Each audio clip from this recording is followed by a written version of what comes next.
Nous sommes à Lyon, rue Childebert.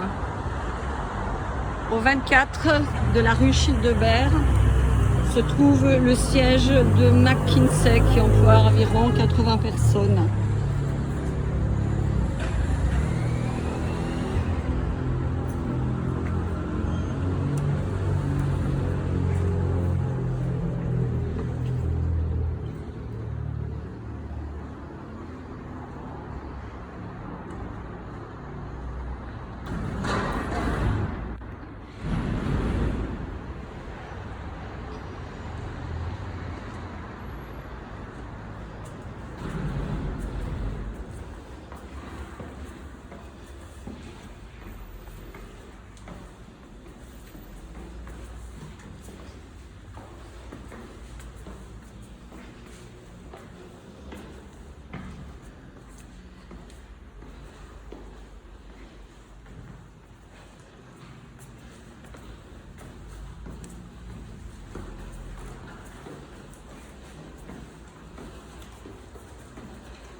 Il nous a paru tout à fait important, ce 24 janvier, jour d'entrée en vigueur du pass vaccinal,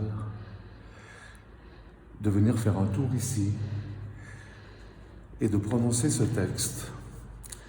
En quelques décennies, l'expert s'est reproduit très largement, au point d'envahir à peu près tous les recoins de nos régions occidentales.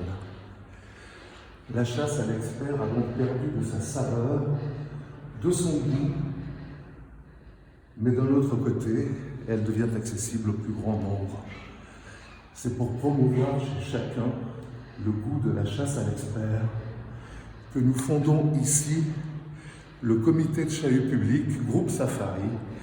Nous sommes donc au 24 rue Childebert, où se trouve le siège de McKinsey Lyon. Alors qu'est-ce qu'un expert ? Eh bien, tous les experts sont médiatiques étatiques et ne sont reconnus experts que par là. Tout expert sert son maître, et l'expert qui sert le mieux, c'est bien sûr l'expert qui ment. Ceux qui ont besoin de l'expert, ce sont pour des motifs différents, le falsificateur et l'ignorant. Cette fameuse définition dont on nous excusera de ne la citer que partiellement, a été formulée en 1988 et aujourd'hui, 33 ans plus tard, elle est encore parfaitement valable. Cependant, l'histoire ayant poursuivi sa course, il nous a semblé nécessaire de l'actualiser quelque peu. Si l'expert se contentait encore exclusivement, il y a une trentaine d'années, de servir l'État, il faut admettre qu'il arrive aujourd'hui à l'expert de fournir à l'État sa feuille de route. Parvenu à un point de boursouflure sans doute jamais atteint dans l'histoire, certains experts ont en effet muté en conseil des gouvernements. En virologie, on les appellerait des variants. Mais à la différence du variant pris au sens médical et généralement moins dangereux que le virus originel, le virus conseil, dit aussi virus McKinsey, est toujours plus toxique et malfaisant. Alors résumons-nous.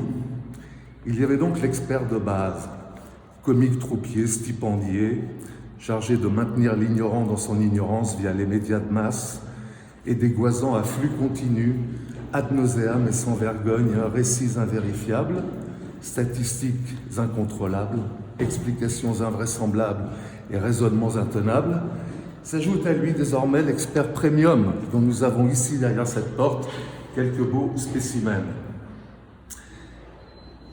L'expert premium concentre aujourd'hui toute la force de la persuasion du capitalisme en putréfaction et dispense ses conseils stratégiques aux États qui traitent à leur peuple, se décomposent chaque jour un peu plus, sous nos yeux, au point d'empester la charogne.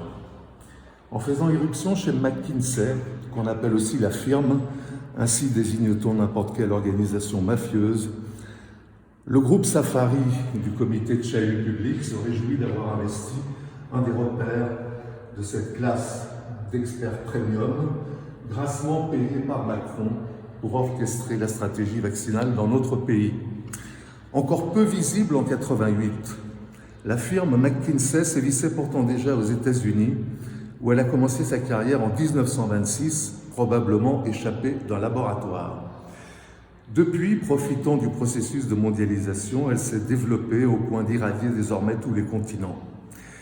Introduit auprès du gouvernement français par Sarkozy vers 2007 pour mener à bien la révision générale des politiques publiques, c'est-à-dire en clair pour mettre la France en morceaux, puis sollicité par Attali, puis par Hollande pour poursuivre le même objectif de dislocation, McKinsey s'est ensuite occupé du candidat Macron jusqu'à rédiger, dit-on, son programme lors de sa campagne présidentielle de 2017.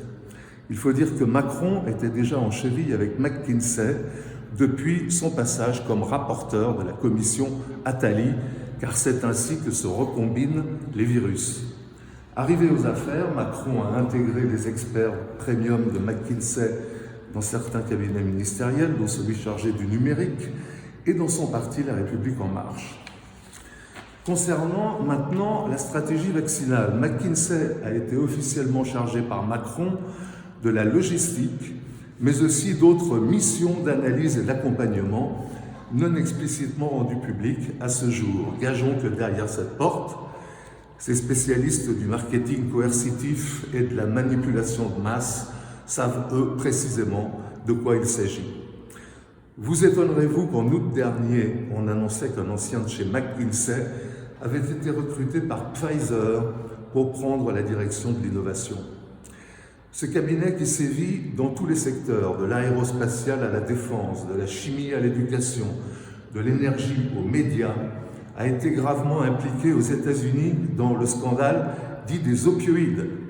Dans le milieu des années 2010, missionné par des firmes pharmaceutiques, McKinsey a appliqué ses méthodes mafieuses de corruption à grande échelle auprès des médecins prescripteurs pour promouvoir de façon spectaculaire la vente et donc l'usage des antalgiques à seule fin d'augmenter ses profits. Bilan, des dizaines, voire des centaines de milliers de morts par overdose, accros à des pilules surdosées, jugées plus rentables. S'agissait-il d'un galop d'essai avant l'opération vaccination mondiale?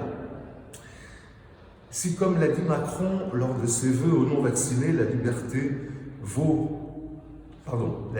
veut que les devoirs valent avant les droits, force est de constater que lui et ses complices de chez McKinsey s'exonèrent quant à eux des tout premiers devoirs, celui de faire honnête et de faire propre, impliqués qu'ils sont jusqu'à la garde dans les scandales financiers, les délits d'initiés, les conflits d'intérêts, le blanchiment d'argent, les faillites, la corruption et le crime.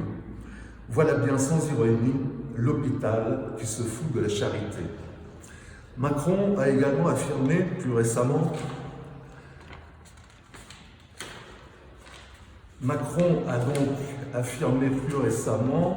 si cette feuille veut bien,